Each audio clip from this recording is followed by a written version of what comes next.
Hello guys, जैसा कि हम लोगों ने लास्ट पार्ट के एंड में देखा था कि देव ने चैंग फैमिली के ट्रांसेंडेंटल वॉरियर को हरा दिया था, जिसके बाद देव को लेनियन स्टार ओशन चैम्बर के अंदर ले जाती है। फिर देव ने प्रेसिडेंट की वाइफ के पॉइजन को रिमूव कर दिया था, जिससे खुश होकर प्रेसिडेंट ने नी फैमिली के साथ अलायंस कर ली थी। एक्सप्लेनेशन स्टार्ट करने से पहले मेरी आप लोगों से एक रिक्वेस्ट है कि प्लीज चैनल को सब्सक्राइब कर दे और वीडियो पसंद आए तो लाइक भी कर दिया करें। एपिसोड की स्टार्टिंग में हम प्रेसिडेंट को देखते हैं जो देव से कहते हैं कि मैं क्विंसी सेक्ट से बात करता हूँ, जिसके बाद वो देव से पूछते हैं क्या तुम जीएन सेक्ट से हो, क्योंकि तुम्हारी टेक्निक वही की है। तो देव जवाब देता है कि नहीं, मैं एक लॉन प्रैक्टिशनर हूँ। ये सुनकर प्रेसिडेंट शॉक रह जाते हैं, जिसके बाद वो देव से कहते हैं कि तुम यीएन सेक्ट की टेक्निक को बहुत कम यूज करा करो, नहीं तो तुम्हारा हाउटियन सेक्ट में ज्वाइन नहीं होगा। फिर वो देव से आराम करने को कहते हैं। दूसरी तरफ हमें कुछ समय बाद का सीन दिखाया जाता है, जो कि स्टार ओशन चैम्बर का हॉल था, जहाँ प्रेसिडेंट क्विंसी सेक्ट से बात कर स्टार ओशन चैम्बर के अंदर वापस आ गए थे। वो आते ही देव से माफी मांगते हैं और कहते हैं कि क्विंसी सेक्ट ने मेरा प्रस्ताव नहीं माना। भले ही उन्होंने मेरा प्रस्ताव नहीं माना, पर मैं तुम्हारी फैमिली की पूरी प्रोटेक्शन करूंगा। जिसके बाद वो कहते हैं कि क्विंसियन सेक्ट के पास टोटल 3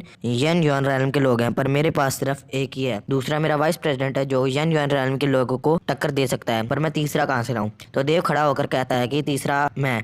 तो प्रेसिडेंट सोचते हैं और कहते हैं कि तुम्हें कम से कम ट्रांसेंडेंटल रैल्म पर पहुंचना होगा, तभी तुम यन रैल्म के लोगों को हरा सकते हो। तो देव कहता है कि मैं सिर्फ 1 महीने में ट्रांसेंडेंटल रैल्म पर पहुंच जाऊंगा। ये सुनकर लेनियन और प्रेसिडेंट शॉक रह जाते हैं और फिर प्रेसिडेंट पूछते हैं क्या तुम श्योर हो। तो देव कहता है कि हाँ, मैं बिल्कुल श्योर हूँ, पर मुझे अपने घर वापस जाना होगा। जिसके बाद प्रेसिडेंट उसे मिस लेनियन के साथ नी रेजिडेंस वापस भेज देते हैं। दूसरी तरफ हम नी रेजिडेंस का सीन देखते हैं, जहां मिस और देव आ जाते हैं और फिर देव मिस को अंदर ले जाता है। जिसके बाद देव नी तेआंग से बात करता है और कहता है कि फादर, मुझे थोड़े से और जुआनलिंग स्टोन चाहिए। तो उसके फादर भी मान जाते हैं। जिसके बाद नी तेआंग स्टोन रेडी करने के लिए चले जाते हैं। तभी हमारा सीन कट होकर देव के कल्टीवेशन रूम पर शिफ्ट होता है, जहाँ उसके आगे बहुत सारे जुआनलिंग स्टोन पड़े थे। और फिर देव उन्हें देखकर सोचता है कि अगर मैं 1 बाय 1 इन स्टोन को ऑब्जर्व करूंगा तो मैं दिन में सिर्फ 10 ही ऑब्जर्व कर पाऊंगा, पर अगर मैं इन्हें एरे फॉर्मेशन से ऑब्जर्व करूं तो मैं बहुत ज्यादा स्टोन ऑब्जर्व कर पाऊंगा। और फिर वो एरे फॉर्मेशन से कल्टीवेशन स्टार्ट कर देता है। जिसके बाद हम एक मिस्टीरियस पर्सन को देखते हैं, जिसके पास एक बंदा आता है जो देव की इन्फॉर्मेशन उस मिस्टीरियस पर्सन को दे देता है। जिसके बाद वो मिस्टीरियस पर्सन एक पिल की मदद से 2 आदमी को कॉन्टेक्ट करता है और उन्हें देव के मारने का काम दे देता है। देव की सारी इन्फॉर्मेशन भी प्रोवाइड करवा देता है। दूसरी तरफ हम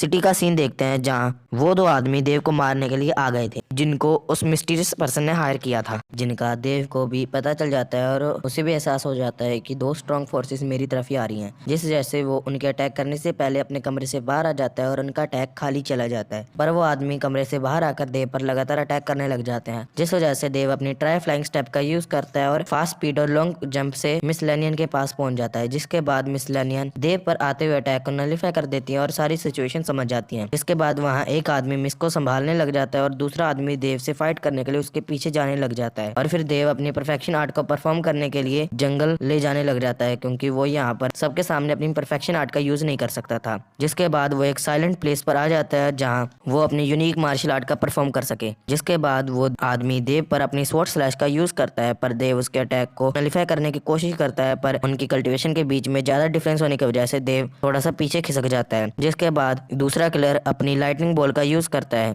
पर देव वहाँ हवा में उड़ जाता है और अपनी सेटिंग सन टेक्निक से उसके अटैक को नलिफाई कर देता है। जिसके बाद वो सेटिंग सन टेक्निक का यूज करता है और एक ब्लास्ट उस आदमी की तरफ कर देता है, पर वो आदमी एक डिफेंस यूज कर लेता है, जिस वजह से देव का अटैक वहाँ पर नलिफाई हो जाता है। और वो आदमी भी देव की पावर को देखकर शॉक रह जाता है और फिर वो देव को कहता है कि तुम सच में बहुत ज्यादा टैलेंटेड हो, पर मेरे लिए इतना काफी नहीं होगा। और फिर वो देव के ऊपर अपनी बहुत ज्यादा पावरफुल टेक्निक का यूज कर देता है, जिसको रोकने के लिए देव अपनी बर्निंग सिगरेट क्राफ्ट टेक्निक का यूज करता है, जिस टेक्निक के कारण उसके अंदर से बहुत तेज एनर्जी निकलने लग जाती है। और फिर देव उस एनर्जी को एक लेजर बीम में कन्वर्ट कर उस किलर को टपका देता है। वो लाइटनिंग बीम मिस और ओल्ड किलर भी देख लेते हैं, जिसके कारण ओल्ड किलर वहां से भाग जाता है और फिर मिस देव के पास जाने लग जाती है। और जब वो देव के पास पहुंचती है और देखती है कि वो आदमी मर चुका है, तो मिस बहुत ज्यादा हैरान हो जाती है और बोलती है कि देव सच में बहुत ज्यादा पावरफुल है। दूसरी तरफ देव अपनी इतनी ज्यादा पावर को यूज करने की वजह से कमजोर हो जाता है और वहीं पर बैठकर युआनिंग स्टोन से कल्टिवेट करने लग जाता है। जिसके बाद मिस देव की टेक्निक से हैरान हो जाती है और कहती है कि देव सच में बहुत ग्रेट वॉरियर बनेगा। और फिर मिस उस किलर की बॉडी को चेक करने लग जाती है और उसका फेस देखती है और फिर मिस उसकी तलाशी लेने लग जाती है। जिसके बाद मिस के हाथ 1 मिलियन टेल एक असासिन कम्युनिकेट डिवाइस लगती है, जिसे मिस समझ जाती है कि इसे देव को मारने का कॉन्ट्रैक्ट मिला है। इतनी देर में देव भी पूरी तरह रिकवर हो जाता है और फिर मिस और देव इसके बारे में सोचने लग जाते हैं और उनका सीधा शक क्विंजू सेक्ट के ऊपर जाता है। इसके बाद मिस इस पूरे केस को इन्वेस्टिगेट करने के लिए स्टार ओशन चैम्बर के अंदर चली जाती है, जहाँ वो जब वापस आती है तो अपने साथ एक यानवन रैलम की टॉप वॉरियर रू को लेकर आती है और देव भी मिस को देखकर बाहर आ जाता है और जब वो रू को देखता है और उन्हें ग्रीट करता है, जिसके बाद मिस देव को सारी बात बता देती है और फिर देव कल्टीवेट करने के लिए अपने रूम के अंदर चला जाता है, जहाँ वो टोटल 7 दिन तक कल्टीवेट करता है और बाद में वो ब्रेक थ्रू कर लेता है, जिससे उसकी स्पिरिचुअल बॉडी भी बहुत ज्यादा स्ट्रॉन्ग हो जाती है। दूसरी तरफ ब्रेक थ्रू करने की वजह से देव के अंदर से बहुत तेज ऑरा निकलता है और वो ट्रांसेंडेंटल रैलम पर पहुंच जाता है और वहाँ पर सभी लोगों को इसके बारे में पता चल जाता है, जिसके बाद नीत्यांग देव को ट्रांसेंडेंटल रैलम पर पहुंचने के लिए कांग्रेचुलेशन देते हैं और फिर देव अपने फादर को और ज्यादा स्टोन की मांग करता है, जिससे नीत्यांग थोड़ा सोच में पड़ जाते हैं और फिर स्टोन का इंतजाम करने के लिए चले जाते हैं और इसी के साथ हमारा ये एपिसोड खत्म हो जाता है। थैंक यू दोस्तों।